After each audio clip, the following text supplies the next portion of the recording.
It's a warm evening in the 1970s. A young woman walks alone across a quiet college campus. Nothing feels unusual. No danger. No warning. Then, a man appears. He looks normal, calm, even charming, well-dressed, polite, the kind of person you'd trust without thinking twice. He smiles. And that's exactly how it started.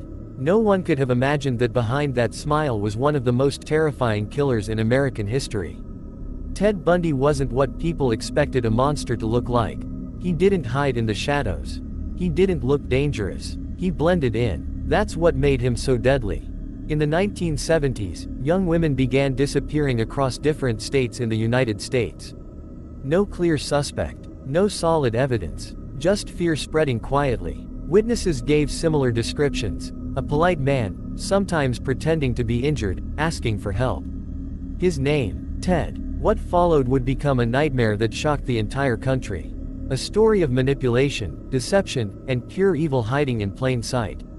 But the scariest part, he didn't just get away with it once. He kept going. Before the fear, before the headlines, there was just a boy. A boy with a secret. Ted Bundy was born in 1946. But from the very beginning, something wasn't right. For years, he believed his grandparents were his parents, and that his real mother was actually his sister. A lie built into his identity. A confusion that would follow him for the rest of his life. Behind closed doors, his childhood was anything but normal. There are stories, disturbing ones. Family members later described moments that felt off, cold, detached, almost like he didn't feel things the way others did.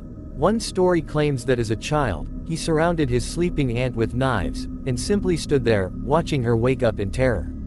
No explanation, no emotion, just silence. As he grew older, he didn't become an outcast. That's what made it even more chilling. He was smart, well-spoken, even liked by people around him. He studied law, volunteered in politics, worked at a suicide hotline, helping people in their darkest moments. And yet, something dark was growing beneath the surface. In his teenage years, he became obsessed with control, with power, and with a very specific type of victim. Young women, long dark hair, parted in the middle, no one knew why, but this pattern would become one of the most disturbing signatures in criminal history. On the outside, he was building a normal life. On the inside, something was breaking. And soon, that darkness wouldn't stay hidden anymore.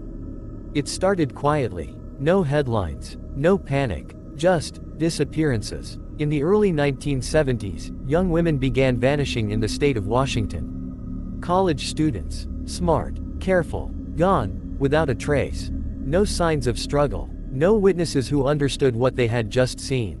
But there was one detail that kept coming back. A man, handsome, polite, sometimes wearing a cast, or pretending to be injured. He would ask for help.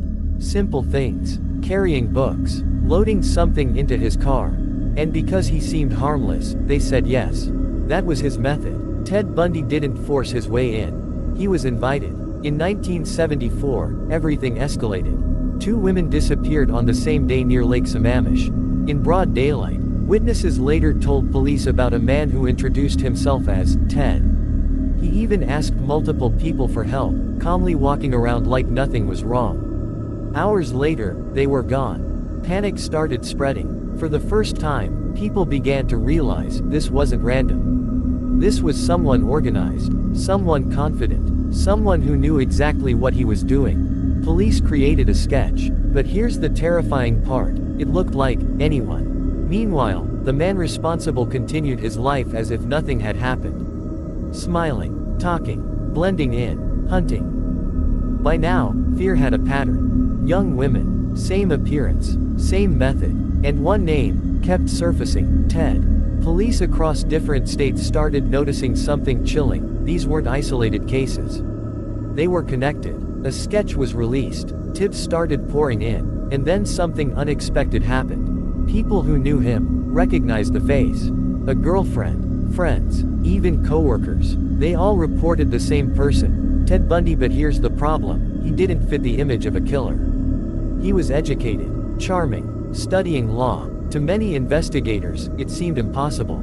How could someone like him be responsible for something so brutal? So he slipped through. Again. As suspicion slowly grew, he made a move. He left the state. Soon, similar disappearances began happening elsewhere. Different locations, same nightmare. It was clear now, this wasn't random. This was a predator, adapting. Finally, in 1975, everything changed. A police officer stopped a suspicious car late at night. Inside, items that didn't make sense. Things that raised questions. Things that pointed to something darker. For the first time, Ted Bundy was arrested. But even then, no one fully understood who they had just caught. By the time he was arrested, most people thought it was over. They were wrong. In 1977, Ted Bundy was in custody, awaiting trial. The evidence was building, pressure was rising, but Bundy was calm, watching, waiting, planning. Then one day, he made his move. During a court appearance, he was allowed to represent himself. No handcuffs, no restraints, just one mistake. He asked to visit the law library. Left alone for just a moment, he walked to an open window and jumped from the second floor onto the ground below. And then, he ran. For 6 days, he was free. Hiding in the mountains, moving through the wilderness, a ghost, until he was caught again.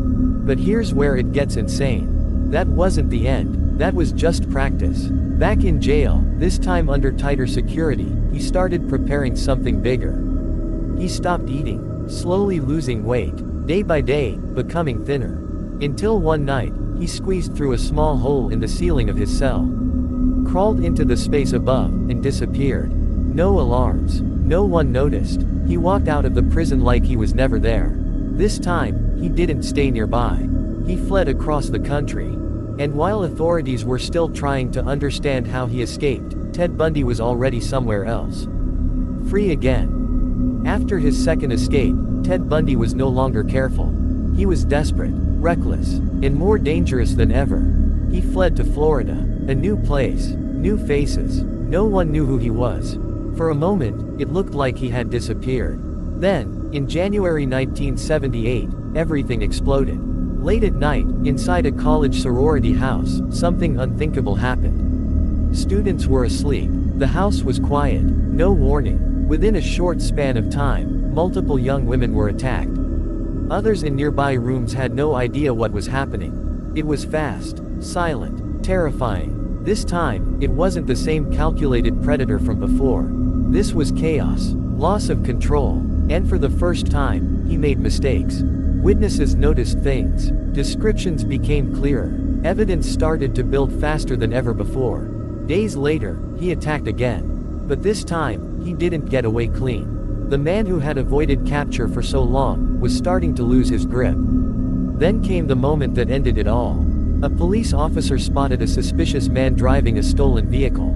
He tried to escape, but this time, there was nowhere left to run. Ted Bundy was arrested, again, but now, the world was watching.